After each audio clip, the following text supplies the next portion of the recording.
Hello students. तो आज हम क्लास 12th का chapter 4 the D and F block elements उसको हम एनसीईआरटी से पढ़ेंगे और समझेंगे भी, क्योंकि ये चैप्टर क्या है, थ्योरेटिकल है।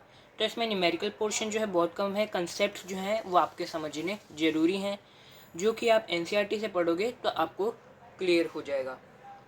तो स्टार्ट करते हैं इंट्रोडक्शन से। Iron, copper, silver and gold are among the transition elements. Transition elements कौन से एलिमेंट्स होते हैं? डी ब्लॉक के एलिमेंट्स। जो डी और एफ ब्लॉक के एलिमेंट्स होते हैं इनको हम कलेक्टिवली बोलते हैं ट्रांजिशन एलिमेंट्स, जिसमें से डी तो ट्रांजिशन एलिमेंट्स ही हैं, पर जो एफ ब्लॉक के एलिमेंट्स हैं वो सभी हैं इनर ट्रांजिशन एलिमेंट्स, जो कि ग्रुप 3 के पीरियड 6 और 7 में होते हैं, लेंथेनॉइड्स और actinoids.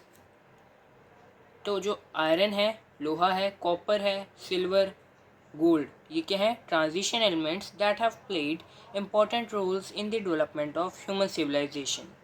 The inner transition elements such as TH, Ta and U are proving excellent sources of nuclear energy in modern times.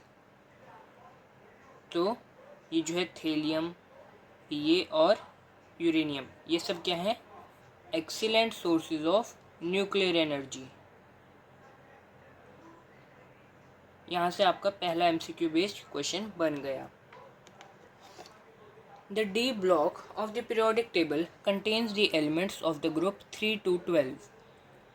जो पीरियोडिक टेबल का डी ब्लॉक है, यानी जो ट्रांजिशन एलिमेंट्स हैं वो हमारे पीरियोडिक टेबल का ग्रुप 3 to 12 ऑक्यूपाई करते हैं, in which the d orbitals are progressively filled in each of the 4 long periods, जिनमें जो डी ऑर्बिटल्स हैं उनकी फिलिंग होती है। देन द एफ ब्लॉक, यानी जो इनर ट्रांजिशन एलिमेंट्स वाला ब्लॉक है, उसके अंदर एलिमेंट्स होते हैं जिनके अंदर 4f और 5f ऑर्बिटल्स की फिलिंग होती है। They are placed in a separate panel at the bottom of the periodic table. आपने पीरियोडिक टेबल देखा होगा, उसमें जो थर्ड पीरियड होता है उसके लास्ट के थर्ड ग्रुप होता है, उसके लास्ट के 2 पीरियड, पीरियड 6 और पीरियड 7 में ही हम एफ ब्लॉक के एलिमेंट्स को प्लेस करते हैं, और इनमें फिलिंग होती है 4f और 5f ऑर्बिटल्स की। The names transition metals and inner transition metals are often used to refer to the elements of D and F blocks respectively. There are mainly 4 series of the transition metals: 3D series, 4D series, 5D series and 6D series. तो 3D series है scandium से लेकर zinc तक, 4D series है Y से लेकर CD तक, और 5D सीरीज़ है La से लेके HF से और HF से Hg। La लैंथियम, जिसमें हम लैंथेनॉइड्स रखते हैं, और 6G series has AC and elements from RF to CN। AC actinoid, actinoids होते हैं F ब्लॉक में, बट AC यानी एक्टिनियम, क्योंकि अभी हम D ब्लॉक के एलिमेंट की बात कर रहे हैं। एलिमेंट है एक्टिनियम, ग्रुप का नाम है actinoid. 2 series of the inner transition metals. Inner transition metals में 2 सीरीज़ हैं, 4f सीरीज़ और 5f सीरीज़, क्योंकि इसमें 4f और 5f ऑर्बिटल्स की फिलिंग होती है। 4f है Ce से लेके Lu तक, और 5f है Th से लेके Lr तक, जिन्हें हम लैंथेनॉइड्स और एक्टिनॉइड्स कहते हैं। Originally, the name transition metals were derived from the fact that their chemical properties were transitional between those of S and P block elements. अब जो ये नेम रखा गया है ट्रांजिशन मेटल्स, ये किस फैक्ट के बेस पर रखा गया था कि जो S और P ब्लॉक एलिमेंट्स हैं इनकी प्रॉपर्टीज़ के बीच में ही इनकी केमिकल प्रॉपर्टीज़ जो होती हैं वो ट्रांजिशनल होती हैं, इस करके इनका नाम ट्रांजिशन मेटल्स रखा गया था। नाउ अकॉर्डिंग टू IUPAC क्या है? International union of pure and applied chemistry. Transition metals are defined as metals which have incomplete d subshell either in neutral atom or in their ions. Transition metals वो metals हैं जिनके पास incomplete D subshell है, या तो वो किसी neutral atom में हो सकता है या तो किसी भी आयन में, उनके किसी भी आयन में, यानी या तो ग्राउंड स्टेट में या फिर ऑक्सीडेशन स्टेट में। जैसे Zn के लिए हो गया Zn न्यूट्रल एटम और Zn2+ हो गया उसका आयन ऑक्सीडेशन स्टेट। उसके बाद हमारे पास अगला IMP पॉइंट है, zinc, cadmium and mercury of group 12 have full D10 configuration in their ground state as well as common oxidation state and hence are not regarded as transition metals.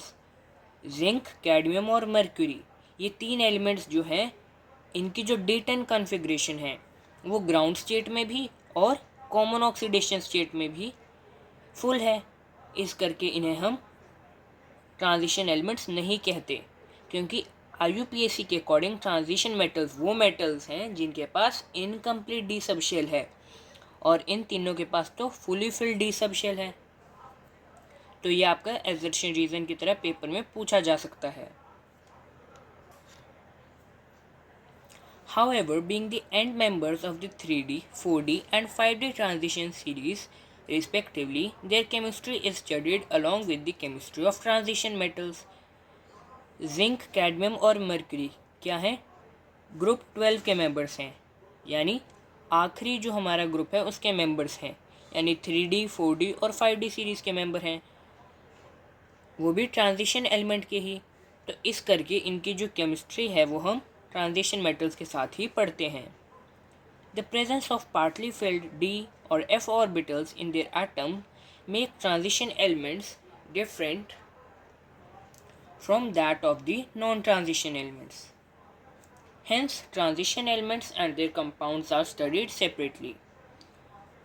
However, the usual theory of valence as applicable to the non-transition elements can be applied successfully to the transition elements also.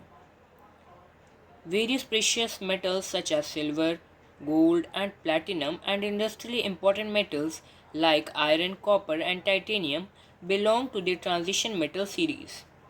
तो ये एक important line है जो कि आपसे MCQs में 1 mark में पूछी जा सकती है। तो क्वेश्चन कैसे बनेगा? इंडस्ट्रियली इम्पॉर्टेंट मेटल्स के नाम बताओ, आपको अलग अलग नाम दे देंगे, ऑप्शन दे दिए सपोज आयरन, कॉपर और सिल्वर, आयरन, कॉपर और टाइटेनियम। तो जिसमें आयरन, कॉपर और टाइटेनियम ये तीनों होंगे वही आपके इंडस्ट्रियल इम्पॉर्टेंट मेटल्स होंगे। और प्रीशियस मेटल्स तो आपको पता ही है, जैसे कि सिल्वर, गोल्ड और platinum. In this unit we shall first deal with the electronic configuration. हम D और F ब्लॉक के एलिमेंट्स की इलेक्ट्रॉनिक कॉन्फ़िगरेशन पढ़ेंगे। occurrence and general characteristics of transitional elements with special emphasis on the trends in the properties of first row 3D transition metals। तो अब हम अलग अलग जनरल करेक्टरिस्टिक्स करेंगे, यानी मेल्टिंग पॉइंट हो गया, एटॉमिक साइज हो गया, एटॉमिक रेडियस हो गया, इनके ग्राफ और इनके जो पीरियोडिक ट्रेंड्स हैं वो 3D ट्रांजिशन सीरीज़ के लिए देखेंगे क्या होगा। This will be followed by consideration of certain general aspects such as electronic configuration, oxidation states and chemical reactivities of the inner transition metals. तो अब हम इन एस्पेक्ट्स पर अपने D और F ब्लॉक को स्टडी करेंगे। नेक्स्ट टॉपिक है position in the periodic table. The transition elements, D block. D block elements को हम ट्रांजिशन एलिमेंट्स कहेंगे। The D block occupies the large middle section. कौन सी जगह ऑक्युपाई करता है? Large middle section of the periodic table, flanked between S and P blocks in the periodic table. S और P block के बीच में एक large middle section है, किसका? D ब्लॉक का। The D orbitals of the penultimate energy level of atoms receive electrons, giving rise to 4 rows of the transition metals। तो जो D orbitals के पेनल्टीमेट एनर्जी लेवल होते हैं, पेनल्टीमेट यानी outer most orbit, तो ये देखो ये एक इलेक्ट्रॉन है, ये है सबसे इसके पास वाला ऑर्बिट और ये है आउटर मोस्ट ऑर्बिट। तो पेनल्टीमेट एनर्जी लेवल का ऑर्बिट कौन सा होगा, ये वाला ऑर्बिट, ये वाला है पेनल्टीमेट, ये है हमारा पेनल्टीमेट एनर्जी लेवल का ऑर्बिट। आउटर मोस्ट है इसलिए पेनल्टीमेट एनर्जी लेवल। तो सबसे पहले इलेक्ट्रॉन कहाँ से रिमूव होंगे, आउटर मोस्ट ऑर्बिट से, that is 3D, 4D, 5D and 6G. All the series of the transition elements are shown. तो अगला टॉपिक है electronic configuration of the D block elements, जो कि हम अपने नेक्स्ट पार्ट में सीखेंगे कि भी क्या होगा इलेक्ट्रॉनिक कन्फिग्रेशन, कौन से एलिमेंट्स जो हैं वो किस टाइप की एक्सेप्शंस हैं उनमें जो कि इलेक्ट्रॉनिक कन्फिग्रेशंस शो करते हैं।